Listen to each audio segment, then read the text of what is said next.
হাসরের সেই ভয়াবহ দিনে যখন কোনো গাছপালা থাকবে না, কোনো দালান কোঠা থাকবে না, প্রখর রোদে সবাই যখন দিশেহারা, তখন সপ্তম শ্রেণীর মানুষ পাবেন আল্লাহর আরশের শীতল ছায়া।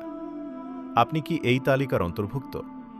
প্রথমত, সেই ন্যায়পরায়ণ শাসক যিনি ইনসাফের সাথে বিচার করেছেন।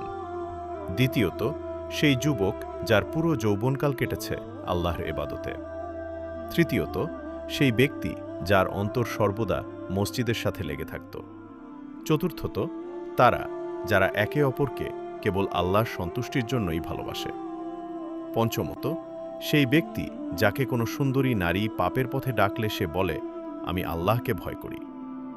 ষষ্ঠত, সেই দানশীল ব্যক্তি যে এত গোপনে দান করে যে তার বাম হাতও তা টের পায় না। এবং সপ্তমত, সেই সৌভাগ্যবান ব্যক্তি যে নির্জনে একাকী আল্লাহকে স্মরণ করে চোখের পানি ফেলে। সুবহানাল্লাহ। আজকের এই ছোট ছোট ত্যাগের বিনিময়ে সেদিন মিলবে অনন্ত শান্তি।